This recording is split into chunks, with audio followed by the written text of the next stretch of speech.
اس programme کے اخراجات جو اسمر منسٹریز کے دوست اور پارٹنرز ادا کرتے ہیں۔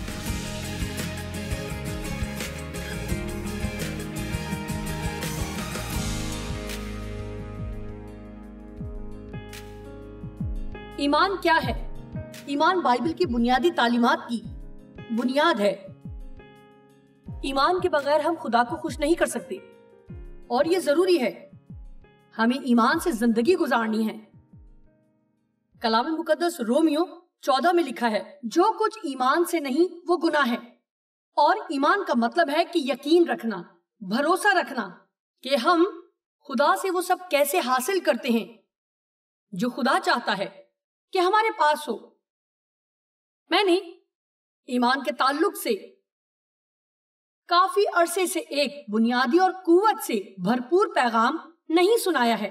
بہت عرصہ پہلے ایمان کے تعلق سے بہت کچھ سکھایا گیا، اور میں نے سیکھا کہ مجھ میں کتنا ایمان نہیں ہے، یا کم از کم کتنا ایمان درست جگہ پر استعمال نہیں کیا۔ میں یقین رکھتی ہوں کہ ہر شخص کے پاس ایمان ہے، چاہے وہ ایماندار ہے یا نہیں ہے، ان کے پاس ایمان ہے، کیونکہ اگر آپ کے اندر ایمان نہ ہوتا تو آپ کبھی ہائی وے پر ٹریفک میں گاڑی نہ چلاتے، ورنہ آپ خوفزدہ رہتے کہ آپ حادثے میں مر جائیں گے۔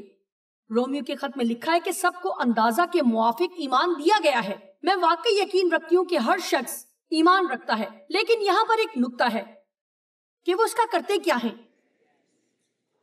آپ ایمان کا کیا کرتے ہیں؟ کیا آپ خود پر ایمان رکھتے ہیں؟ کیا آپ اپنے دوستوں پر ایمان رکھتے ہیں؟ آج کل کچھ لوگوں کا ایمان حکومت پر ہے۔ وہ سمجھتے ہیں کہ حکومت کے پاس ان کے سب مسائل کا حل ہے۔ حکومت کو ایسے کرنا چاہیے، حکومت کو یہ کرنا چاہیے، یعنی ہمیشہ ہی کسی اور کو کچھ کرنا چاہیے۔ لیکن ہم انتخاب کر سکتے ہیں کہ خدا پر ایمان رکھیں، اور جب ہم یہ کرتے ہیں تو پھر ہماری زندگی میں شاندار کام اور رونما ہوتے ہیں۔ اب افسیوں 2 کی 8 اور 9 کے مطابق ہم ایمان کے وسیلہ فضل سے بچائے گئے ہیں۔ ہر چیز، ہر برکت جو ہمیں ملتی ہے وہ خدا کے رحم اور فضل کی بدولت ہے۔ خدا نے یہ سب یسوع کے وسیلہ مہیا کیا ہے۔ ایمان کوئی رقم نہیں ہے کہ خدا کی برکت کو خریدیں، بلکہ یہ ہمارا ہاتھ ہے جو بڑھتا ہے اور قبول کرتا ہے۔ آئیے اس بات کو سمجھیں کہ ایمان کے وسیلہ فضل سے نجات ملی ہے، لیکن ہمیں جس طرح نجات ملی ہے اسی طرح ہمیں اپنی پوری زندگی بھی گزارنی چاہیے۔ اپنی زندگی کا ہر دن، ہر صورتحال جس کا ہمیں سامنا ہو، تو ہمیں اس میں وہی کرنے کی ضرورت ہے کہ جو ہم ایمان سے کرتے ہیں۔ اب ایک وجہ یہ ہے جس کی وجہ سے میں یہ کر رہی ہوں۔ آپ میں سے بہت سے ایمان کے تعلق سے جانتے ہیں، لیکن میں بتا سکتی ہوں کہ دنیا میں مسیحیوں کی ایک بڑی تعداد ہے جن کو یہ نہیں معلوم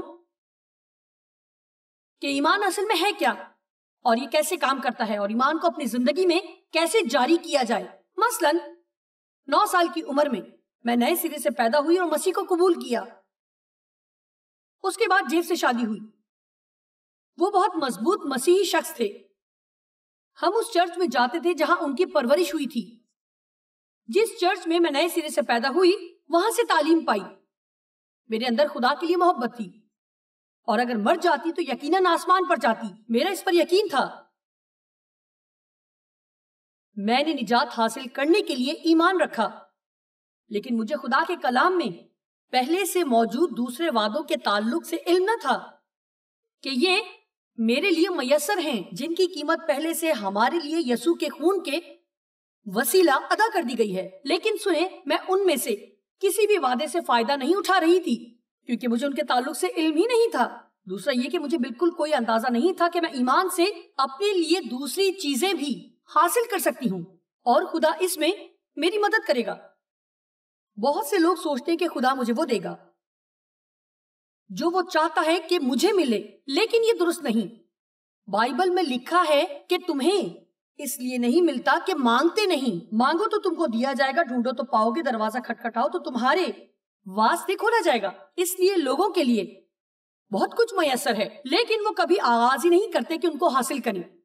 نہ جاننے کی ایک وجہ یہ ہے کہ وہ کون سے وعدے ہیں۔ میں نے پچھلے ہفتے میں ہی بائبل میں سے یہ پڑھا ہے۔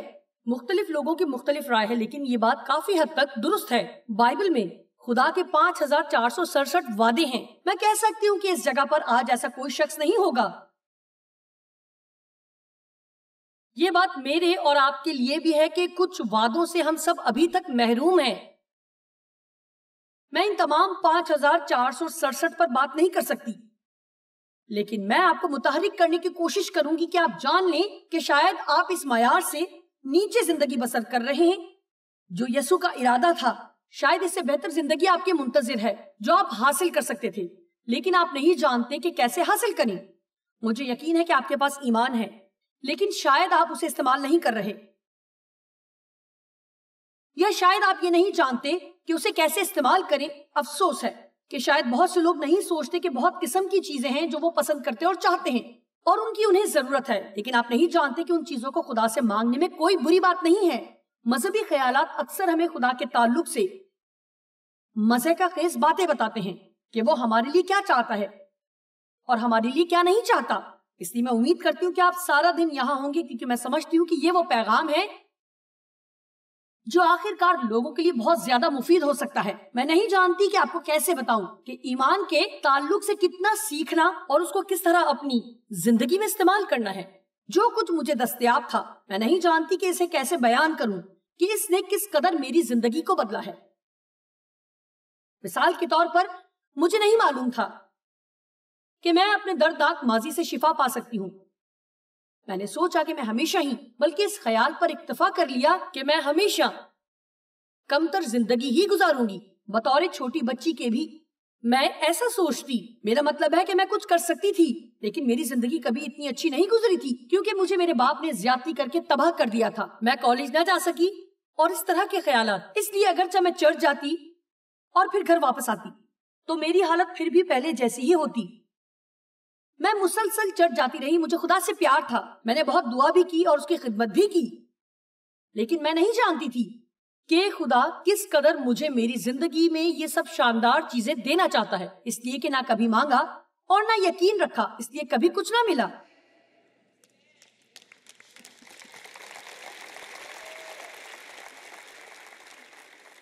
ٹھیک ہے، آپ میرے ساتھ رہیے، ہم یہ سب سیکھیں گے.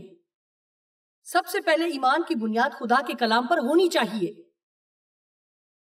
آپ کسی بھی ایسی چیز پر ایمان نہیں رکھ سکتے جسے آپ نہیں جانتے کہ یہ خدا کی طرف سے وعدہ ہے. اس لیے یہ اہم ہے کہ آپ کلام کا مطالعہ غور سے کریں، کیونکہ یہ اس سب سے بھرا ہے جو آپ کا ہے، جس کی قیمت یسوع مسیح کے خون سے ادا کر دی گئی ہے. اس میں بہت سی ایسی چیزیں ہیں جو خدا آپ کے لیے کرنا چاہتا ہے، لیکن ہم بائبل کو ایسے پڑھتے ہیں جیسے یہ صرف ایک فرض ہے. یعنی ہمیں اسے پڑھنے سے شاید کوئی تمغہ ملے گا اگر ہم ہر روز ایک باب پڑھیں اور اسے ختم کریں. ہمیں ہر روز خود کو یاد دلانا ہے کہ خدا نے ہمارے لیے کتنا کچھ کیا ہے. ہمیں یہ کرنے کی ضرورت ہے. اگر ہم یہ سب اپنے لیے نہیں بھی کریں گے تو بھی جو کچھ یسوع نے آپ کے لیے کیا، جو دکھ برداشت کیا اور جو اس نے کیا، تو آپ کو یہ فیصلہ کرنا ہوگا کہ آپ وہ زندگی حاصل کریں گے جو یسوع ہمیں دینے کے لیے مر گیا. آپ اب کسی قسم کی کمتر درجے کی زندگی نہیں گزاریں گے. لا علم رہیں، کمی رہے یا تمام زندگی بدحال رہیں، چرچ جائیں اور گھر جائیں، پھر چرچ جائیں اور پھر گھر واپس، اور زندگی میں کوئی تبدیلی نہ آئے. یہی تو ایمان ہے. ایمان کہتا ہے کہ یسوع نے مہیا کر دیا ہے، میں اس کی بیٹی ہوں، وہ مجھے پیار کرتا ہے اور میں اس پر اس کے لیے بھروسہ کروں گی. میں اس وقت تک کوشش کروں گی جب تک میں وہ دیکھ نہ لوں جو اس نے وعدہ کیا ہے اور میری زندگی میں یہ پورا نہ ہو جائے. دیکھیں، یہ اسے بہتر ہی ہوگا جیسا آپ نے شاید آغاز میں سوچا تھا. ٹھیک ہے، اکثر جب ایک استاد یہ بتاتا ہے کہ وہ ان کو کسی چیز کے بارے میں بنیادی باتیں سکھائے گا تو ان کا یہ لاپرواہی والا رد عمل ہوتا ہے. ہاں، میں نے اپنی بائبل میں مختلف رنگ لگا رکھے ہیں. مجھے پرواہ نہیں کہ آپ اپنی بائبل میں کتنے رنگ بھرتے ہیں. اگر یہ آپ کی زندگی میں فرق نہیں پیدا کر رہی تو آپ کو مزید سیکھنے کی ضرورت ہے. آمین. میں دیانت داری سے کہوں گی، جب خدا نے میرے دل میں یہ ڈالا اور میں نے اس کا مطالعہ کرنا شروع کیا تو مجھے اپنی زندگی میں ایک تازہ اور پرجوش احساس ہوا. مجھے پرواہ نہیں کہ ہمارے مطابق ہم کتنا جانتے ہیں، ہمیں یاد دہانی کی ضرورت ہے اور ہمیں تازہ دم ہونے کی ضرورت ہے. میرا خیال ہے کہ آپ میں سے کچھ واقعی یہ نہیں جانتے کہ ایمان کیسے کام کرتا ہے. آپ کم درجے کی زندگی گزار رہے ہیں کیونکہ آپ اپنے ایمان کو استعمال نہیں کرتے. لیکن میرا خیال ہے کہ بہت سے لوگ، میرا مقصد تحقیر کرنا نہیں ہے، لیکن میرا خیال ہے کہ آپ میں سے بہت سے سستی کا شکار ہیں۔ صرف سستی کا شکار ہیں۔ ہاں میں چڑھ جاتی ہوں۔ ہاں تو پھر آپ خوش کیوں نہیں ہیں؟ آپ کی شادمانی کہاں ہے؟ دیکھیں میرے بہت سے مسائل ہیں، آپ جانتے ہیں کہ میں رہائی کی منتظر ہوں، لیکن کچھ نہیں ہو رہا۔ لیکن اس لیے کچھ نہیں ہو رہا کیونکہ آپ ایمان میں آگے نہیں بڑھ رہے۔ آپ جانتے ہیں کہ بائبل کہتی ہے کہ ہمیں ایمان کی اچھی کشتی لڑنا ہے۔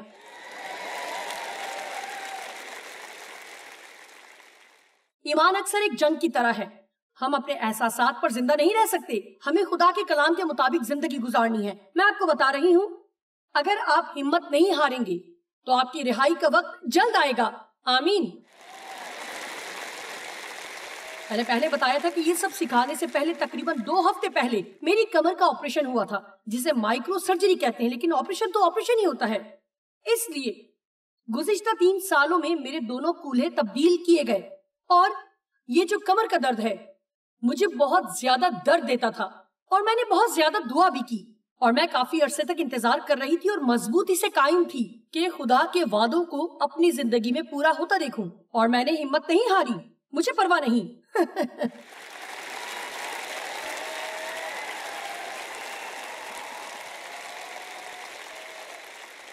ابلیس کو اس سے زیادہ نفرت کسی اور چیز سے نہیں ہے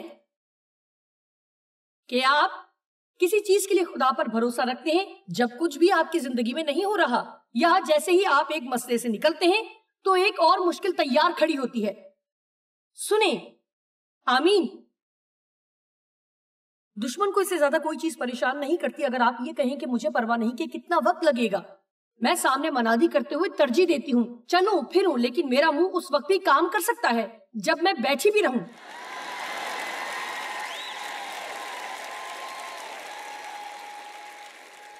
آمین۔ اس لیے یہ سوچنا بند کر دیں اگر آپ کی زندگی میں کسی طرح کی کوئی جسمانی کمزوری ہے، لیکن اس کا مطلب ہرگز نہیں کہ آپ کچھ بھی نہیں کر سکتے۔ آپ اس پر نظر نہ کریں جو آپ نہیں کر سکتے، اس چیز کی تلاش کریں جو آپ کر سکتے ہیں، اور پھر ایمان سے کرنا شروع کریں۔ جانتے ہیں کیوں؟ آپ اس بات کو سمجھ جائیں، اگر آپ تھوڑا بہت کریں جو آپ کر سکتے ہیں تو خدا وہ سب کر دے گا جو آپ نہیں کر سکتے۔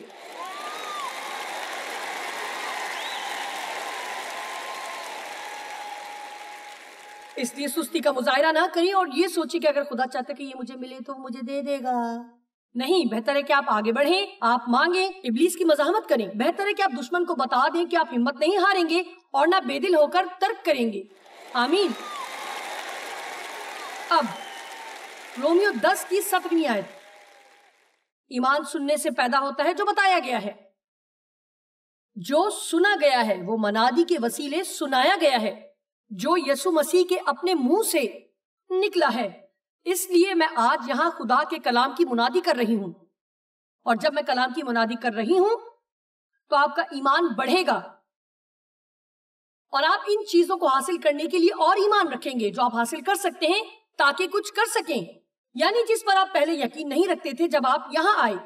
شاید آپ گھر پر ہی رہتے اور کارٹون دیکھتے، کچھ میٹھا کھاتے، لیکن آپ کو اس کا کوئی فائدہ نہ ہوتا جیسا کہ آپ کو اس وقت اس جگہ یہ پیغام سن کر ہو رہا ہے۔ اس لیے میں تجویز کرنا چاہوں گی کہ اگر آپ آج دوپہر کو واپس آنے کا نہیں سوچ رہے تو آپ جو کچھ بھی کریں گے شاید وہ اتنا اہم نہ ہو جیسا آپ نے سوچا تھا، اور شاید آپ اس پر نظر ثانی کریں اور واپس آئیں، کیونکہ میں آج آپ کو کچھ سکھا رہی ہوں، یہ آپ کی زندگی بدل دے گا۔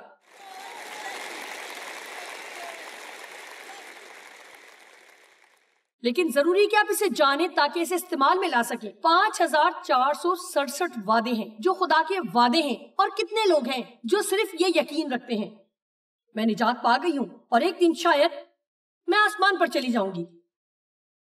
لیکن میں آپ کو بتانا چاہوں گی ہماری خدا کے ساتھ مسیحی زندگی کے تجربے کی یہی حدود نہیں ہونی چاہیے۔ ہم سر ہیں نہ کہ دم، اور نہ ہم نیچے ہیں، ہم مسح شدہ ہیں، ہمارے پاس قوت ہے اور ابلیس پر اختیار ہے۔ سنیں، ہمیں سوچ سے نکلنا ہے کہ ہاں میں یہ نہیں کر سکتی۔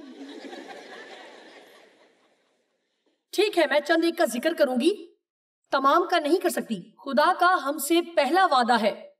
اب سنیں، کہ وہ ہمیں کبھی نہیں چھوڑے گا اور نہ ترک کرے گا۔ میں کئی سال ایک چرچ میں جاتی رہی، لیکن مجھے معلوم نہیں تھا، میں ان تمام سالوں میں چرچ تو جاتی رہی اور میرا خیال تھا کہ شاید خدا کہیں دور آسمان پر ہے۔ میں نہیں جانتی تھی کہ وہ میرے اندر پاک روح کے وسیلے رہتا ہے۔ آپ کیسے تنہا ہو سکتے ہیں اگر خدا آپ کے اندر بستا ہے؟ آپ تنہا نہیں ہیں، لیکن ہماری زندگی کا مرکز خدا کے ساتھ ہمارا تعلق ہونا چاہیے، اور ہم سچ مچ اس سے بات کر سکتے ہیں کہیں بھی، کسی بھی وقت، کسی بھی تعلق سے۔ اور اچھی بات یہ ہے کہ وہ فکر کرتا ہے۔ میری زندگی بالکل بدل گئی جب میں نے اس طرح کی تمام باتیں سیکھنا شروع کر دی۔ تو مجھے آج بھی یاد ہے کہ ایک دن میں شیشے کے سامنے بال بنا رہی تھی۔ یہ گھر میرے اور ڈیو کا پہلا گھر تھا جو ہم نے خریدا تھا، اور اس دور میں خدا کے ساتھ تعلق میں بڑھ رہی تھی، اور خدا نے میری زندگی کو چھوا اور میں کلام کا مطالعہ کرنا چاہتی تھی۔ اور میری زندگی میں بہت زیادہ مسائل تھے، آپ کے ویسے مسائل نہیں جیسے کہ میرے تھے۔ مجھے پرواہ نہیں کہ آپ کے حالات کس قدر خراب ہیں، میرے حالات آپ سے زیادہ خراب تھے، میرے حالات آپ سے زیادہ خراب تھے۔ دیکھیں، اس طرح کی سوچ سے بچیں کہ اچھی بات ہے کہ خدا نے آپ کی مدد کی، لیکن کوئی بھی میری مدد نہیں کر سکتا تھا کیونکہ میرے مسائل زیادہ بڑے تھے۔ خدا کچھ بھی کر سکتا ہے۔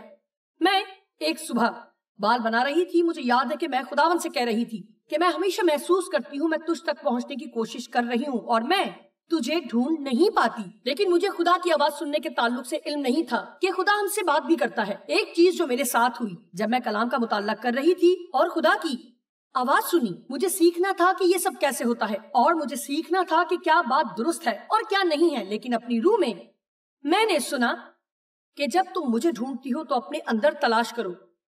میں نہیں جانتی تھی کہ مسیح مجھ میں ہے جو ہمارے جلال کی امید ہے۔ میں نہیں جانتی تھی کہ ہم خدا کا مسکن ہیں اور وہ ہمارے اندر رہنے آیا ہے، وہ ہمارا مسکن ہے اور ہم اس کے۔ میں آپ کو بتانا چاہوں گی کہ شاید آپ اپنے گھر میں تنہا رہتے ہوں، لیکن آپ اکیلے نہیں ہیں۔ شاید آپ کی شادی نہیں ہوئی، لیکن آپ تنہا نہیں ہیں۔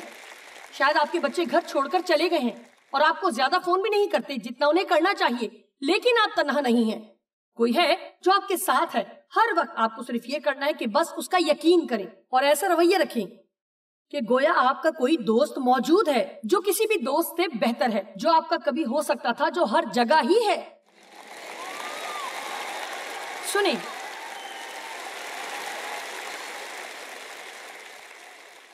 ہم سب سوچتے ہیں کہ ہمارا کوئی ایک دوست ہونا چاہیے جو ہمیں بہتر طور پر سمجھ سکے، ایک ایسی شخصیت جو واقعی مجھے سمجھ سکے اور پہچان سکے، اور اگر چاہے وہ میری فطرت سے واقف بھی ہو تو وہ مجھے قبول کرے جیسی میں ہوں۔ تو جان لیں کہ یسوع ہی وہ دوست ہے جو آپ کو جانتا اور بہتر طور پر سمجھتا ہے۔ وہ آپ کو تنہا نہیں چھوڑے گا اور نہ کبھی دستبردار ہوگا۔ یشوع 1 کی 9 آیت، کیا میں نے تجھ کو حکم نہیں دیا؟ سو مضبوط ہو جا اور حوصلہ رکھ، خوف نہ کھا اور بے دل نہ ہو، کیونکہ خداوند تیرا خدا جہاں جہاں تو جائے تیرے ساتھ رہے گا۔ وہ چرچ بلڈنگ میں نہیں رہتا، وہ آپ کے اندر رہتا ہے۔ اگر آپ سودا لینے جاتے ہیں تو یسوع بھی جاتا ہے۔ جب ٹریفک میں پھنسے ہوں تو وہاں بھی ساتھ ہے۔ سنیں، یہ اچھی وجہ ہے کہ ہم تیز رفتاری نہ کریں۔ آمین۔ خدا ہر وقت ہمارے ساتھ والی ذہنیت ایک ایسی ذہنیت ہے کہ اگر آپ آج یہاں سے کچھ اور نہیں سیکھ کر جاتے تو یہ والی ذہنیت زندگی بدل دینے والی ہے۔ آپ کبھی بھی تنہا نہیں ہیں۔ خدا صرف آپ کی زندگی کی روحانی باتوں میں دلچسپی نہیں رکھتا، بلکہ وہ آپ کی عام زندگی میں بھی دلچسپی رکھتا ہے، جتنی کہ روحانی باتوں کے تعلق سے۔ اور اگر آپ سیکھ لیں کہ جو بھی کام آپ کرتے ہیں وہ خدا کی ذہنیت سے کیسے کرنا ہے، تو جان لیں کہ سودا لینے جانا اتنا ہی اہم کام ہوگا جتنا کہ چرچ جانا۔ شاید یہ اتنا اہم نہیں ہے جتنا کہ آپ نے اب تک جو سیکھا ہے۔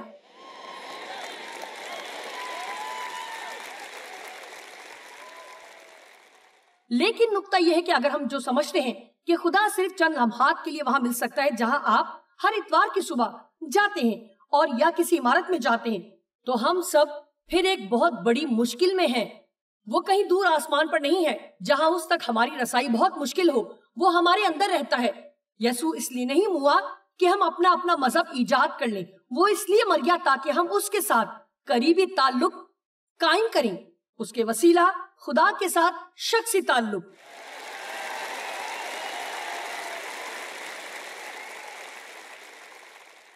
امثال 15 کی 3 آیت. خداوند کی آنکھیں ہر جگہ ہیں. ایسی کوئی جگہ نہیں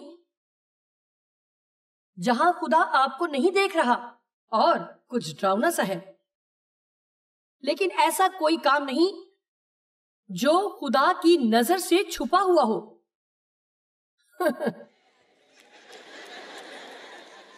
خداوند کی آنکھیں ہر جگہ ہیں. ہر نیکوکاروں اور بدوں کی نگران ہے. اس لیے بات یہ ہے کہ اگر آپ کچھ اچھا کر رہے ہیں اور کوئی نہیں دیکھ رہا یا شاید کسی کو پرواہ نہیں، لیکن خدا سب دیکھ رہا ہے جو آپ کر رہے ہیں.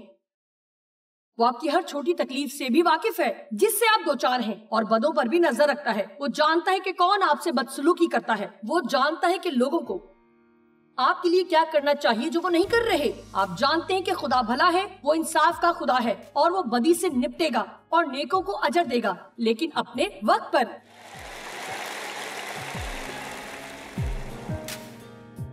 میں آپ کی حوصلہ افزائی کرنا چاہوں گی کہ اپنا ایمان استعمال کرنا شروع کر دیں جو پہلے نہیں کیا تھا. اور ایک طریقہ جس سے آپ آغاز کر سکتے ہیں کہ خدا سے اپنی زندگی اور اپنی تمام ضروریات کے تعلق سے بات کریں، پھر بھروسہ کریں کہ وہ ان حالات سے خود ہی نمٹ لے گا.